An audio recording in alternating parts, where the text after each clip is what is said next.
नमस्कार विद्यार्थियों, मैं उमा गौतम, प्रवक्ता शिक्षा शास्त्र, जिला शिक्षा एवं प्रशिक्षण संस्थान हाथरस। आज की ऑनलाइन क्लास में आप सभी का बहुत बहुत स्वागत करती हूँ।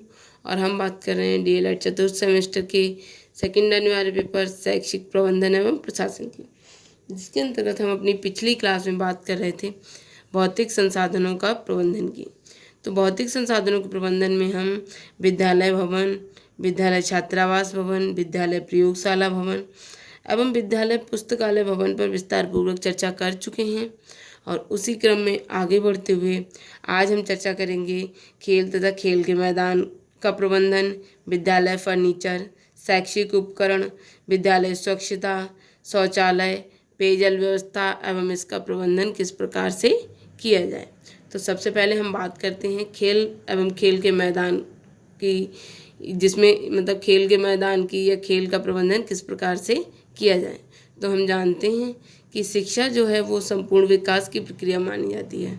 अर्थात शिक्षा बच्चे के मानसिक विकास के साथ साथ बौद्धिक विकास के साथ साथ उसके शारीरिक विकास में भी योगदान करती है। एवं शिक्षा का जो उद्देश्य है वो बच्चे का सर्वांगीण विकास करना है, जिसमें शारीरिक विकास भी सम्मिलित होता है। शारीरिक विकास को इसलिए भी इम्पोर्टेंट कहा जा सकता है क्योंकि जो अरस्तु ने शिक्षा की परिभाषा दी है उसमें उन्होंने कहा भी है कि स्वस्थ शरीर में ही स्वस्थ मस्तिष्क का निर्माण हो सकता है। अर्थात बालक अथवा व्यक्ति जब शारीरिक रूप से स्वस्थ होगा तभी वह मानसिक रूप से अपने कार्यों को भली भांति कर सकता है। तो इस क्रम में विद्यालयों में बच्चे को शारीरिक रूप से एक्टिव रखने के लिए और शारीरिक क्रियाओं और शरीर को स्वस्थ रखने के लिए खेल कूद की व्यवस्था की जाती है, जिससे कि बालक जो है अपनी मतलब अध्ययन की थकान को दूर कर सके, अपना मनोरंजन कर सके और पुनः अपने अध्ययन कार्य में नई स्फूर्ति के साथ लग सके। इसीलिए खेल को विद्यालयों में इम्पोर्टेंस दी जाती है। हम ये कह सकते हैं कि खेल जो है वो शिक्षा की एक पूरक क्रिया है, मतलब शिक्षा को पूर्ण करता है। इसका हम जो महत्व है वो निम्नलिखित प्रकार से बता सकते हैं। शारीरिक स्वास्थ्य के विकास की दृष्टि से महत्व है, मतलब खेल जो है वो शरीर को स्वस्थ रखने में महत्वपूर्ण योगदान देता है।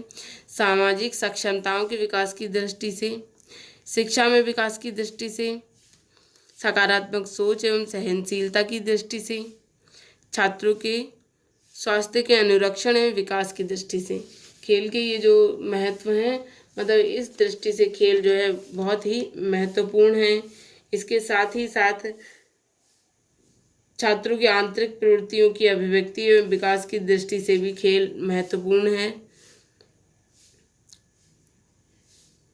अतः खेल की उपयोगिता और महत्व को ध्यान में रखते हुए विद्यालयों में खेल के मैदान की व्यवस्था एवं खेल सामग्री की व्यवस्था की जाती है, जिससे छात्र अध्ययन के साथ खेल भी सकें और अपने मानसिक विकास के साथ साथ उनके शारीरिक विकास पर भी ध्यान दिया जा सके।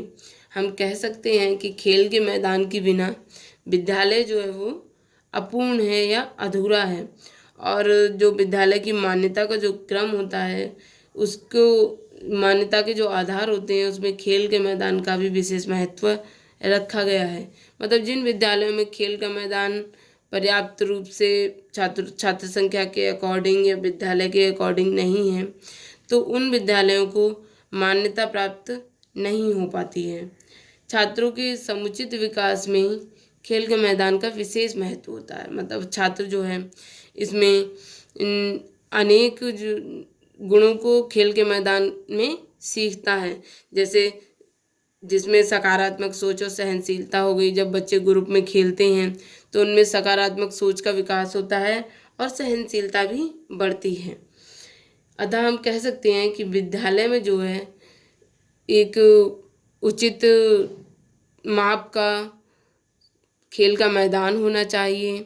विभिन्न प्रकार के खेलों का आयोजन करने के लिए पूर्ण रूप से अच्छी क्वालिटी की खेल सामग्री का प्रबंधन या व्यवस्था की जानी चाहिए और विभिन्न प्रकार के खेल जैसे football, hockey, volleyball, cricket, basketball, kabaddi, kho kho इत्यादि खेलों की प्रतियोगिताओं का आयोजन छात्रों के बीच किया जाना चाहिए।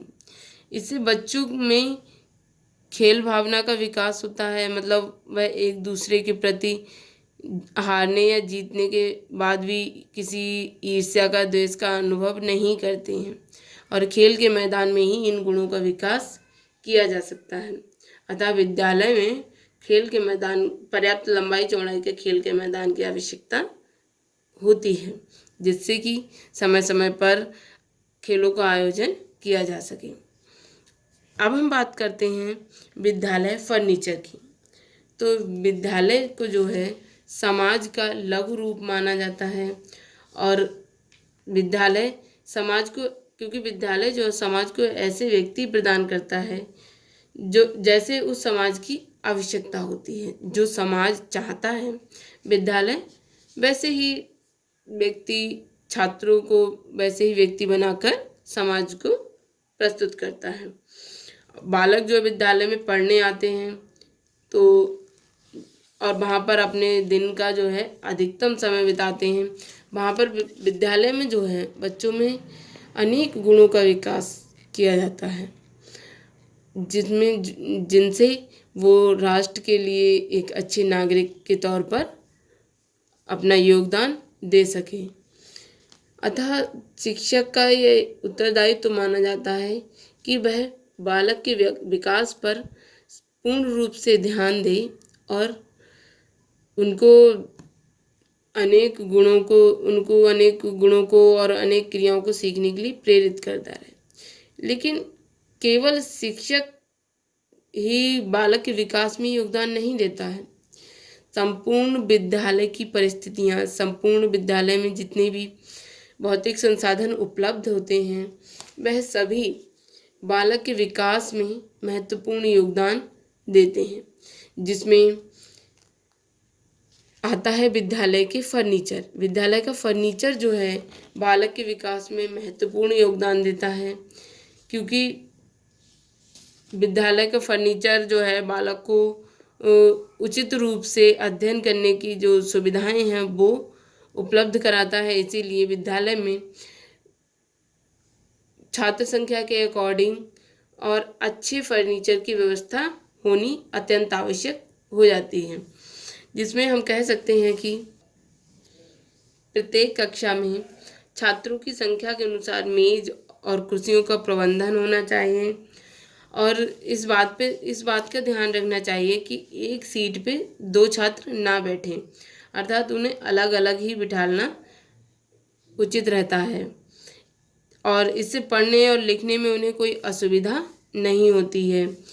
इसके साथ ही जो डेस्क है वो कुर्सी से जुड़ी होनी चाहिए, जिससे कि वो एक ही स्थान पे जमी रहती है और कुर्सियों के गिरने का खतरा नहीं रहता है, जिससे बच्चों के गिरने का खतरा नहीं रहता है। और डेस्क को आगे पीछे करने की व्यवस्था भी होनी चाहिए, जिससे बच्चों को निकलने में, आने जाने में कोई किसी प्रकार की दिक्कत ना हो। और यह ध्यान दिया जाना चाहिए कि बैठने के लिए जो कुर्सियां हैं वो उपयुक्त ढंग से बनी हुई हों, जिससे बच्चों के पोस्चर में किसी प्रकार का दोष ना आए। यह बहुत ही इम्पॉर्टेंट चीज़ है कि बच्चों की जो कुर्सियां हैं वो आरामदायक हों। आरामदायक का मतलब ये भी नहीं है कि वो बहुत ज़्यादा टिक कर या झुक कर बैठ जाएं, लेट कर बैठ जाएं, मतलब उनको सीधे बैठने के लिए इस हिसाब से कुर्सियां बनवाई जाएं कि बच्चा जो है वो अपनी बैक को सीधा करके बैठे, जिससे कि उनके शरीर में किसी भी प्रकार के दोष उत्पन्न ना हो। कि एक आदर्श कक्षा में जो फर्नीचर है वो क्या क्या हो सकता है। सबसे पहला तो विद्यार्थियों के बैठने के लिए सीटें, जिसमें कुर्सी और डेस्क आती हैं। इसके साथ ही फर्नीचर के रूप में हम पोर्टेबल श्यामपट्ट की उम्मीद करते हैं कि विद्यालय में होना अत्यंत आवश्यक है। उसके पश्चात शिक्षक वर्ग के लिए मेज एवं कुर्सी एवं अन्य अनेक जो फर्नीचर है समस्त स्कूल अथवा विद्यालय के लिए समस्त स्टाफ के लिए पर्याप्त मात्रा में विद्यालय में फर्नीचर की व्यवस्था का होना अत्यंत आवश्यक होता है। अब हम बात कर रहे हैं शैक्षिक उपकरण की। शैक्षिक उपकरण जो हैं, शैक्षिक उपकरण की जब हम बात करते हैं तो शैक्षिक उपकरण वह सामग्री होती है जिसे शिक्षक अपने शिक्षण को प्रभावशाली बनाने के लिए प्रयुक्त करता है। इसके अंतर्गत वह इसके अंतर्गत हर वह छोटी से छोटी चीज़ आ जाती है जिसको कोई शिक्षक अपने कक्षा शिक्षण के दौरान यूज़ कर रहा होता है, जिसमें सबसे पहला है श्यामपट्ट। श्यामपट्ट के साथ चौक, डस्टर एवं मार्कर जो भी यूज़ कर रहे हैं वह सब शैक्षिक सामग्री अथवा शैक्षिक उपकरण के अंतर्गत आ जाता है। इसके अलावा चार्ट हो गए, जिसपे शिक्षक जो है अपने जो सब्जेक्ट है, जो टॉपिक है, उससे रिलेटेड कोई डायग्राम, कोई रेखा चित्र बनाकर बच्चों को समझाने के लिए प्रयुक्त करता है। इसके अलावा मॉडल, क्योंकि जो बड़ी बड़ी चीज़ें होती हैं उनको बच्चों को हम दिखा नहीं सकते रियल रूप में, तो मॉडल जो है वह एक छोटा रूप होता है किसी बहुत बड़ी चीज़ का। तो मॉडल का इस्तेमाल हम जो शिक्षक हैं वह अपने कक्षा शिक्षण को प्रभावशाली बनाने के लिए करते हैं।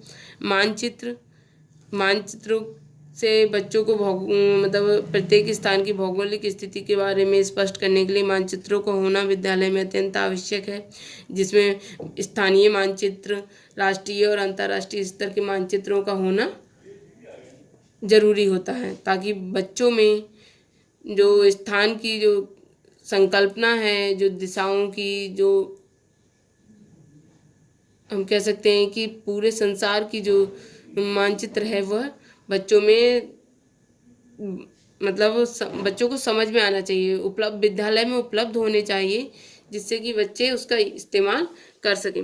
इसके अतिरिक्त रेखा चित्र तथा विभिन्न प्रकार की आकृतियाँ जिनको कक्षा शिक्षण के दौरान इस्तेमाल किया जा सके, उचित रूप से व्यवस्था होनी चाहिए। इसके अतिरिक्त ग्राफ एवं विज्ञान शिक्षण की जो भी सहायक सामग्री होती है एक प्रयोगशाला में, जो अधिकतर जिसकी व्यवस्था की जाती है, ये सब शैक्षणिक उपकरण होते हैं और इनकी व्यवस्था विद्यालय में होना अत्यंत आवश्यक होता है, क्योंकि शिक्षक अपने जो शिक्षण है वह केवल मौखिक रूप से अगर देता है तो वह उतना प्रभावशाली नहीं होता है जितना कि जब बच्चे उसको किसी चीज़ पे देख के जल्दी सीखते हैं। मतलब बच्चे देख कर और सुनकर ज़्यादा जल्दी सीखते हैं, इसीलिए शैक्षिक उपकरणों की व्यवस्था विद्यालय में अत्यंत आवश्यक होती है। अब हम बात कर रहे हैं विद्यालय स्वच्छता की। तो हम सभी जानते हैं कि स्वच्छता जो है मानव जीवन का अनिवार्य अंग है।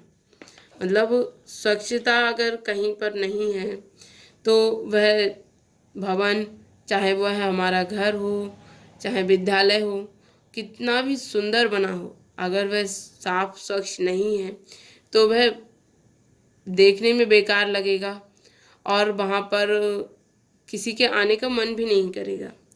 तो इसीलिए यह आवश्यक है कि हम अपने घरों के साथ साथ विद्यालय की स्वच्छता पर भी विशेष ध्यान दें और अपने छात्र छात्राओं को विद्यालय स्वच्छता के प्रति, अपनी व्यक्तिगत स्वच्छता के प्रति, अपने आसपास की स्वच्छता के प्रति जागरूक करें और स्वच्छता के महत्व को बताएं। विद्यालय की स्वच्छता के उपलक्ष्य में हमें निम्नलिखित बातों को ध्यान में रखना चाहिए कि विद्यालय को नियमित रूप से विद्यालय की दीवारों की, छतों की, कमरों की साफ सफाई करवाते रहनी चाहिए और साफ सफाई के दौरान जितने भी खिड़की दरवाजे हैं उनको खोल कर रखना चाहिए, जिससे जो धूल वगैरह है वो विद्यालय की वस्तुओं पर नहीं जमेगी और जाले आदि नियमित रूप से साफ कराते रहने चाहिए। इसके अतिरिक्त विद्यालय में पानी के निकास के लिए नालियों की उचित रूप से व्यवस्था की जानी चाहिए, क्योंकि अगर बरसात के मौसम में कहीं पर भी पानी जमा होता है तो वह जो छात्र हैं उनके स्वास्थ्य के लिए हानिकारक है, क्योंकि उससे गंदगी फैलती है, मक्खी मच्छर आदि के माध्यम से अनेक प्रकार की बीमारियां फैलती हैं। अतः विद्यालय के आसपास कहीं पर भी पानी का भराव नहीं होना चाहिए। इसके अतिरिक्त छात्रों को जो है विद्यालय परिसर की स्वच्छता के साथ ही साथ उनकी व्यक्तिगत स्वच्छता के प्रति भी जागरूक करना चाहिए और नियमित रूप से उसका निरीक्षण किया जाना चाहिए। और इस कार्य को हम प्रार्थना स्थल पर कर लेते हैं, उनका निरीक्षण कर लेते हैं, उन्हें व्यक्तिगत स्वच्छता के बारे में सामूहिक रूप से बता देते हैं, तो ये बहुत प्रभावशाली रहता है। इसके साथ ही साथ जो व्यक्तिगत स्वच्छता के प्रति ये है कि टीचर को भी एक रोल मॉडल की तरह विद्यालय में जाना चाहिए, जिससे बच्चे बहुत कुछ सीखते हैं। विद्यालय प्रांगण एवं विद्यालय के आसपास वृक्षारोपण किया जाना चाहिए, जिससे प्राकृतिक सुंदरता तो बढ़ती ही बढ़ती है, विद्यालय का वातावरण स्वच्छ रहता है और शुद्ध वायु मिलती रहती है और आसपास का माहौल बहुत शांतिपूर्ण लगता है। इसके साथ ही समय समय पर स्वच्छता के प्रति जागरूकता हेतु विभिन्न प्रकार के कार्यक्रमों का आयोजन किया जाना चाहिए, जो कि विद्यालय के साथ साथ जो गांव हैं वहाँ पर भी स्वच्छता जागरूकता के कार्यक्रमों को चलाते रहना चाहिए। या फिर जब विद्यालय में इस प्रकार के कार्यक्रमों का आयोजन होता है तो जो ग्रामवासी हैं उनको या अभिभावकों को निमंत्रित करना चाहिए, जिससे कि संपूर्ण समाज में स्वच्छता की जो संदेश है वह जाता है। अब हम बात करते हैं शौचालय की। तो विद्यालय में शौचालय जो हैं वो व्यक्ति की मूल यानी कि जो प्राथमिक आवश्यकता है उसको पूरा करने के लिए अत्यंत आवश्यक होते हैं। यह एक नेचुरल उत्सर्जन की जो प्रोसेस है वह एक नेचुरल प्रोसेस है और प्रत्येक व्यक्ति के लिए आवश्यक है। इसलिए विद्यालयों में पर्याप्त मात्रा में शौचालयों का होना अत्यंत आवश्यक है, क्योंकि शौचालय जो है अगर नहीं होंगे विद्यालयों में या पर्याप्त संख्या में नहीं होंगे तब बच्चों को अपनी जो मूलभूत आवश्यकता है उनको पूर्ण करने में परेशानी होगी, उनकी सुरक्षा के प्रति भी उनकी सुरक्षा भी खतरे में हो सकती है। इसीलिए यह अत्यंत आवश्यक है कि विद्यालय में ही शौचालय की व्यवस्था की जाए। तो शौचालय की व्यवस्था अथवा निर्माण या प्रबंधन करते समय हमें निम्नलिखित बातों का ध्यान रखना चाहिए। सबसे पहला कि अगर विद्यालय सह शिक्षा वाले हैं तो लड़के और लड़कियों के लिए जो शौचालय हैं वह अलग अलग होने चाहिए। इसके साथ ही साथ शिक्षकों के लिए भी अलग शौचालयों की व्यवस्था होनी चाहिए। इसके अलावा शौचालय विद्यालय के शैक्षणिक तथा प्रशासनिक भवन से दूर होने चाहिए, जिससे जो बदबू फैलने का मतलब कक्षों में बदबू फैलने की जो संभावना है वो बहुत कम हो जाती है। यानी कि शौचालयों को जो विद्यालय परिसर की बाहरी दीवार है उसके साथ लगा हुआ होना चाहिए, एक अलग को एक कॉर्नर में हो सकते हैं। इसके साथ ही साथ शौचालयों की व्यवस्था जो शौचालय निर्माण के पश्चात ये अत्यंत आवश्यक होता है कि शौचालयों की साफ सफाई नियमित रूप से करवाई जाए और इसके लिए एक सफाई कर्मी का नियुक्त किया जाना अत्यंत आवश्यक होता है, क्योंकि अगर शौचालयों की साफ सफाई नहीं की जाती है लगातार उनके इस्तेमाल से बच्चों में विभिन्न प्रकार की बीमारियां होने का खतरा बना रहता है। इसीलिए नियमित रूप से साफ सफाई करवाई जाए और सफाई करवाते के दौरान यह ध्यान रखा जाए कि फिनाइल का इस्तेमाल किया जाए। इसके साथ ही शौचालयों के समय समय पर निरीक्षण करते रहना चाहिए, जिससे कि शौचालय की व्यवस्था का पता चलता रहे। इसके साथ ही छात्र छात्राओं को शौचालयों के प्रयोग के पश्चात साबुन से हाथ धोने के लिए बताना चाहिए, उनको प्रशिक्षित करना चाहिए। अब हम बात कर रहे हैं पेयजल व्यवस्था की। तो भूख और प्यास व्यक्ति की जो है मूल आवश्यकताएं हैं, प्राथमिक आवश्यकताएं हैं, जिसके अंतर्गत भूख मिटाने के लिए तो बच्चे अपने स्वयं से प्रयास करते हैं, मतलब अपने घर से खाना लेकर आते हैं, लंच लेकर आते हैं। लेकिन जो इस वर्तमान समय है, इसमें तो कुछ बच्चे पानी भी लेकर आते हैं। लेकिन यह विद्यालय का उत्तरदायित्व है कि वह शुद्ध और स्वच्छ पेयजल की व्यवस्था करे, क्योंकि कुछ बच्चे ऐसे होते हैं जो पानी नहीं लाते हैं और इतना ज़्यादा समय व्यतीत करते हैं विद्यालय में। इसके साथ ही साथ शिक्षकों के लिए और मतलब ये सभी के लिए जो पानी है वो अत्यंत आवश्यक है। तो पेयजल की व्यवस्था अत्यंत आवश्यक हो जाती है विद्यालय में। पेयजल की व्यवस्था और प्रबंधन करते समय निम्नलिखित बातों का ध्यान रखना चाहिए कि पेयजल को वातावरण के अनुकूल रखा जाना चाहिए। मतलब अगर बहुत ज़्यादा ठंड है तो पानी जो है वह गर्म होना चाहिए, और अगर बहुत ज़्यादा गर्मी है तो पानी ठंडा होना चाहिए, जो कि हमारे स्वास्थ्य के लिए अच्छा होता है और अनुकूल होता है। मतलब जब हम ठंड में बहुत ठंडा पानी पिएंगे तो उससे बच्चों के बीमार पड़ने का डर बना रहता है। इसके साथ ही पेयजल को ढक कर रखा जाना चाहिए। अगर वह किसी बाल्टी में रखा जा रहा है तो उसको बहुत अच्छे से ढक कर रखना चाहिए, या फिर टैंक के माध्यम से पेयजल की व्यवस्था की गई है तो टैंक भली भांति कवर्ड होने चाहिए। इसके साथ ही हैंडपम्प को जो है, अगर हैंडपम्प से पेयजल की व्यवस्था की गई है तो हैंडपम्प को उचित स्थान पर लगवाना चाहिए और हैंड पंप के आसपास किसी प्रकार की कोई गंदगी नहीं होनी चाहिए। इसके अलावा जो हैंड पंप है या पेयजल की व्यवस्था जो है वो शौचालयों के पास नहीं होनी चाहिए। इससे बहुत ज़्यादा गंदगी फैलने का डर बना रहता है। और हैंड पंप के आसपास पानी की निकासी की उचित रूप से व्यवस्था की जानी चाहिए। आज के लिए इतना ही। धन्यवाद।